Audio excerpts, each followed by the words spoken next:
ഇന്നലെ നടത്തിയ റഡാർ പരിശോധനയിൽ സിഗ്നൽ ലഭിച്ച ഭാഗത്താണ് ഇന്ന് രക്ഷാപ്രവർത്തനം തുടങ്ങിയത്. കുറച്ച് വേഗം കൂടിയിരുന്നു. നമുക്കത് വളരെ ആശ്വാസമാണ്. മാത്രമല്ല പ്രധാനമന്ത്രിയുടെ ഇടപെടൽ മൂലം ബൽഗാവിൽ നിന്ന് സൈന്യവും ഇങ്ങോട്ട് തിരിച്ചിട്ടുണ്ട്. 11 മണി കഴിയുമ്പോൾ സൈന്യം കൂടി എത്തിച്ചേരുമ്പോൾ തെരച്ചിൽ അതിൻ്റെ ഒരു പൂർണ്ണ അവസ്ഥയിൽ എത്തുമെന്നായിരുന്നു പ്രതീക്ഷ. എന്നാൽ അതിന് തടസ്സമായിട്ട് ഇപ്പോൾ കനത്ത മഴ അവിടെ പെയ്യുന്നുണ്ട്. അതിൻ്റെ ദൃശ്യങ്ങൾ നേരിട്ടുള്ള ഇപ്പോഴുള്ള ദൃശ്യമാണ് പ്രേക്ഷകർ കാണുന്നത്. ഈ മഴ ഒരു വലിയ വെല്ലുവിളിയായി തുടരുമെന്നാണ് നമ്മൾ മനസ്സിലാക്കുന്നത്. അരുൺ പൂപ്പറമ്പ ഉൾപ്പെടെയുള്ള മാധ്യമ പ്രവർത്തകരൊക്കെ അവിടെ ഉണ്ട്. അരുൺ പൂപ്പറമ്പ തത്സമയം നമുക്കൊപ്പം ചേരുകയാണ്. രക്ഷാദൗത്യങ്ങൾക്ക് ഈ മഴ വെല്ലുവിളിയാകുമോ അരുൺ?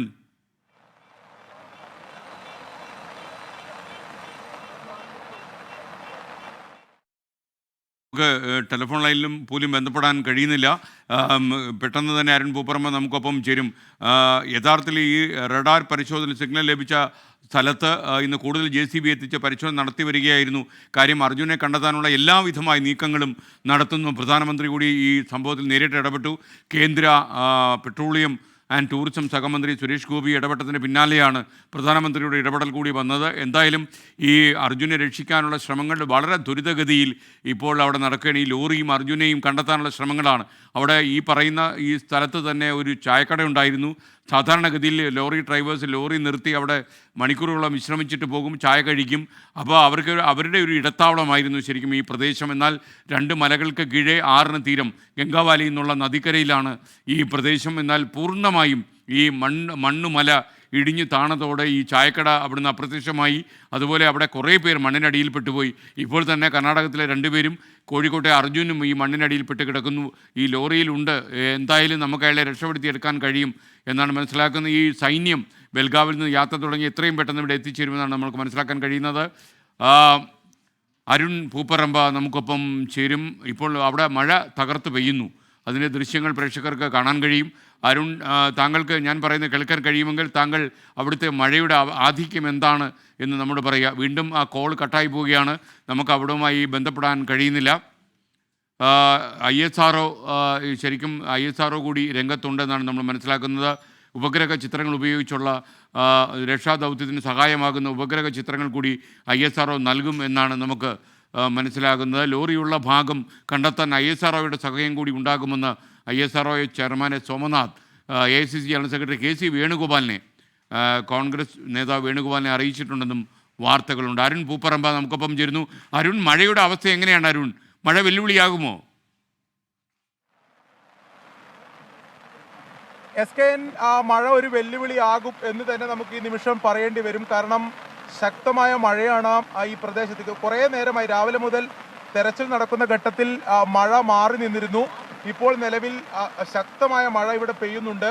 സ്വാഭാവികമായും ഈ മഴയത്ത് ഈ രക്ഷാപ്രവർത്തനം ഏറെ ദുഷ്കരമാകും. കഴിഞ്ഞ ദിവസങ്ങളിലെല്ലാം നമ്മളത് കണ്ടതാണ്.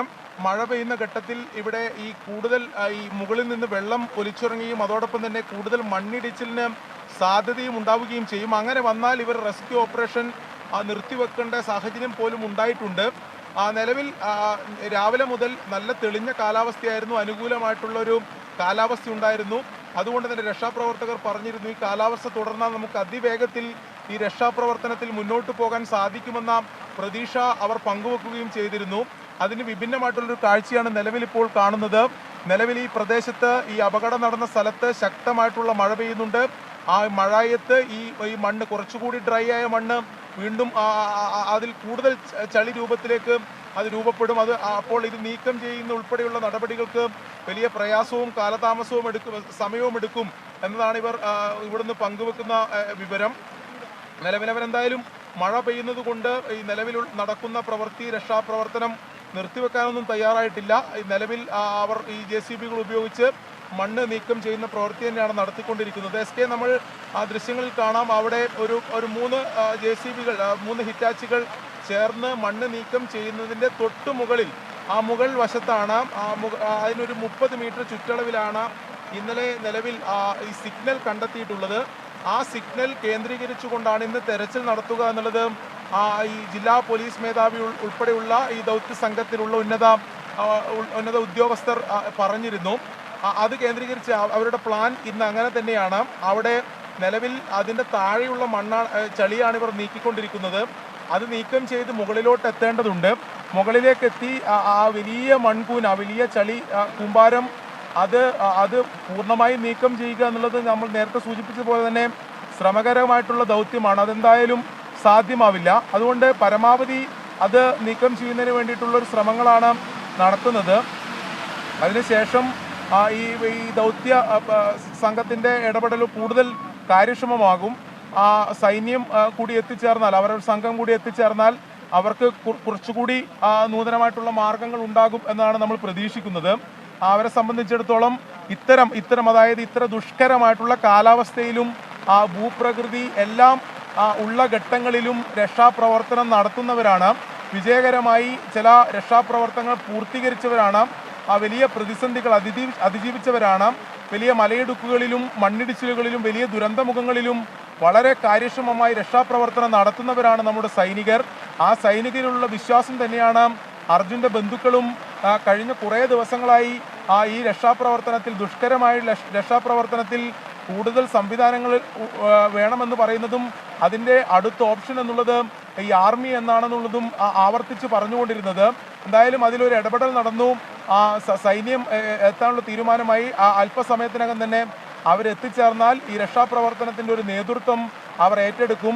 നിലവിലുള്ള NDRFൻ്റെയും SDRFൻ്റെയും മറ്റ് ഈ രക്ഷാ ദൗത്യ സംഘത്തിൻ്റെയും അംഗങ്ങളെ അവരായിരിക്കും പിന്നീട് ഏകോപിപ്പിക്കുക. അവരുടെ പ്ലാൻ അനുസരിച്ചായിരിക്കും പിന്നീട് ഈ ദൗത്യം മുന്നോട്ട് പോവുക എന്നതാണ് നമ്മൾ മനസ്സിലാക്കുന്നത്.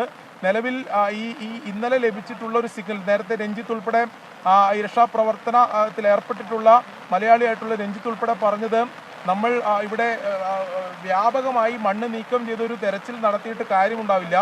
അത് ആദ്യഘട്ടത്തിൽ അങ്ങനെ നടത്തിയിരുന്നു. പിന്നീട് ഈ GPS ലൊക്കേഷൻ ലഭിച്ചു. ലോറിയുടെ GPS ലൊക്കേഷൻ കേന്ദ്രീകരിച്ചൊരു തെരച്ചിൽ നടത്തി. റഡാറിൻ്റെ സഹായത്തോടെ അതിൻ്റെ ചുറ്റളവിൽ 30 മീറ്റർ ചുറ്റളവിൽ ഒരു പരിശോധന നടത്തി. എന്നാൽ അതിൽ ആശാവഹമായ ഒന്നും കണ്ടെത്താൻ സാധിച്ചില്ല, അല്ലെങ്കിൽ അതിൽ പ്രതീക്ഷ നൽകുന്ന എന്തെങ്കിലും ഒരു റിസൾട്ട് ഇന്നലെ ഉണ്ടായിരുന്നില്ല ആദ്യഘട്ടത്തിൽ. പിന്നീട് അവർ വൈകിട്ട് നടത്തിയ റഡാർ ഉപയോഗിച്ചിട്ടുള്ളൊരു തെരച്ചിലാണ് പിന്നീട് ഈ സിഗ്നൽ കണ്ടെത്തിയത്. എന്നാൽ നേരത്തെ നമ്മുടെ ഒരു നിഗമനം ഉണ്ടായിരുന്നത് ഈ GPS ലൊക്കേഷൻ കേന്ദ്രീകരിച്ച് അവിടെ ഒരു കാര്യക്ഷമമായിട്ടുള്ള ഈ മണ്ണ് നീക്കം ചെയ്തുള്ള തെരച്ചിൽ നടത്തിയാൽ ഈ ലോറി അതിനടിയിൽ ഉണ്ടാകും എന്ന പ്രതീക്ഷ ഉണ്ടായിരുന്നു. എന്നാൽ നിലവിൽ റഡാർ സാങ്കേതിക വിദഗ്ധർ പറയുന്നതനുസരിച്ച് ഇന്നലെ ലഭിച്ച സിഗ്നലുകൾ അതുപ്രകാരമല്ല എന്നതാണ്. നിലവിൽ എന്തായാലും ഇന്നലെ വൈകിട്ട് ലഭിച്ച സിഗ്നലിൽ അവർക്കതിലൊരു പ്രതീക്ഷയുണ്ട്. അത് കേന്ദ്രീകരിച്ച് ആ ഇടം കേന്ദ്രീകരിച്ചുകൊണ്ട് തന്നെയാണ് തെരച്ചിൽ നടത്തിക്കൊണ്ടിരിക്കുന്നത്. നമുക്ക് ദൃശ്യങ്ങൾ അത് നമുക്കൊപ്പം ചേർന്നത്.